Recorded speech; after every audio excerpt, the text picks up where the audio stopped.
In Cairo, a muezzin calls faithful Muslims to prayer.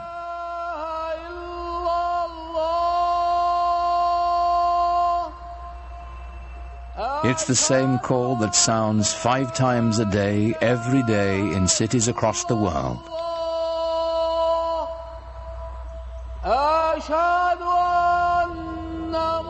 Nearly a quarter of the people on earth respond to it, bound together by the enduring spirit of Islam.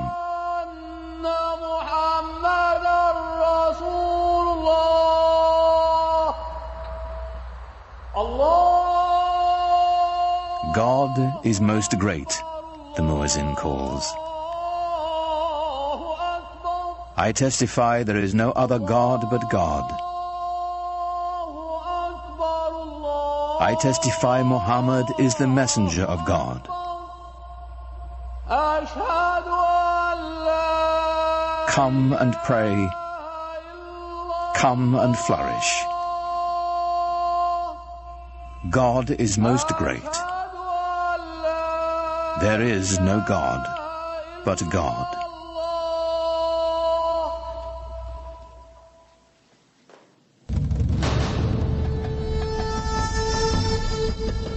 In the unfolding of history, Islamic civilization has been one of humanity's grandest achievements. A worldwide power founded simply on faith. A spiritual revolution that would shape the nations of 3 continents and launch an empire. For the West, much of the history of Islam has been obscured behind a veil of fear and misunderstanding. Yet Islam's hidden history is deeply and surprisingly interwoven with Western civilization. It was Muslim scholars who reclaimed the ancient wisdom of the Greeks, while Europe languished in the Dark Ages.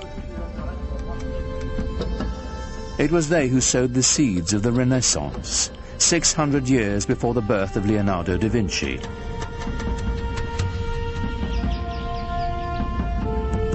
From the way we heal the sick to the numerals we use for counting, cultures across the globe have been shaped by Islamic civilization.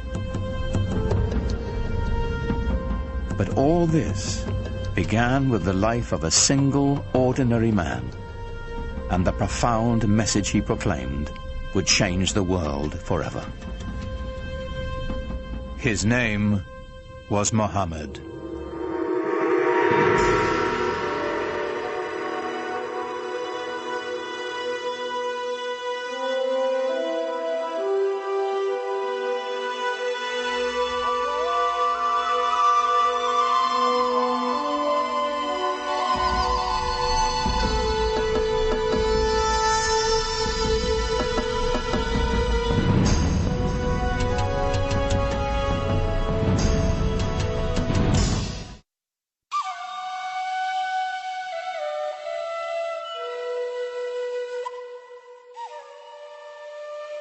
To Muslims, the life of Muhammad is a story revered, in its mysteries as much as its certainties, that our beliefs held sacred. Whatever we can tell about the Prophet, of course, is screened through the filter of what has been preserved over the centuries and what people have wanted to preserve. And it's very difficult to pull out from all of these different sources that are very adoring and the ordinary human being that the person that he was.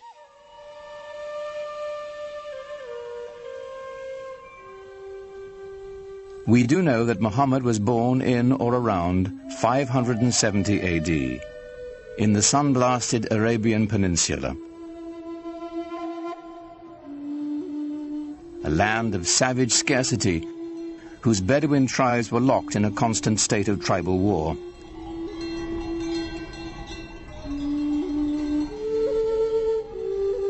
While still an infant, Muhammad's parents gave him his first taste of life in the desert. Muhammad was from a town, Mecca, but he was sent off to live with the Bedouin because the people, even in the town of Mecca, felt that the Bedouin were the holders of the deeper cultural Arab values. And the Bedouin view the townspeople as having lost their really authentic roots in Arab culture and the poetry and animal husbandry and all the things that they do so well. By the time Muhammad was 6, both of his parents had died, and he was taken under the protection of his uncle, chief of his clan. Being an outsider gave him a singular perspective. He'd been orphaned early and developed very early on a passionate sense of concern for those who are left out of society. To be orphaned in a tribal society where clan and family relationships are your keys to everything, success, status, honor, dignity, is to face what it really feels like to be marginalized. And that obviously had a very deep impression on him as a young man. In some ways, it was detrimental, of course, to grow up without parents, but in other ways, he was so adaptable. He had many parents, he had many fathers, he had many mothers, so it made him a child of everybody. Muhammad's clan, like Arabs all across the Arabian Peninsula, would share the stories that had been told and retold for generations. Pre-Islamic Arabian civilization was largely an oral culture, and was tremendous respect for and admiration for people who could express themselves orally, and especially those who could recite poetry almost at the drop of a hat. Some of the most important people in a tribe were the poets. As they sang of the glory of the tribe, they told the story of the tribe. To the Bedouin, the word had a mystical importance. Poets linked the tribe to its ancestors and celebrated values older than memory. Poetry was the sinew that bound the Bedouin together, celebrating their victories, lamenting their defeats. The poems themselves, like the poems of Homer, both celebrate this great heroic ethos and yet intimate in the deepest way the tragedy that this ethos of constant tribal warfare brings to people. Warfare and conflict were the grim realities of a dangerous time.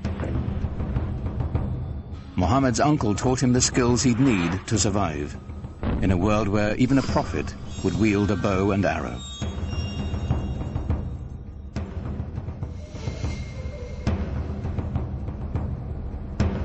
In a wilderness punished by the elements and bereft of water, rivalry over a single well could provoke a blood feud for generations. A real rivalry, real battles, and sometimes quite bloody. So the allegiance of individuals was to the family, immediately, and at a larger extent to the tribe. Without the tribe's protection, no one could endure. Scattered across the peninsula were countless factions, all embroiled in bitter struggles, each defending its precious grazing lands, trade routes, and, most importantly, its wells. Well, you have to understand, in most of the lands are dry. And so water is something that's everyone always considers precious.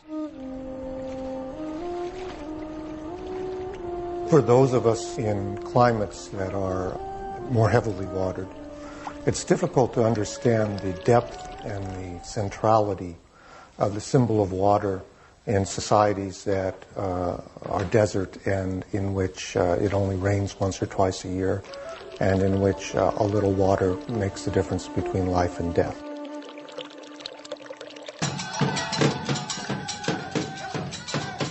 Each clan had its own separate gods and totems, to water and wind, fire and night.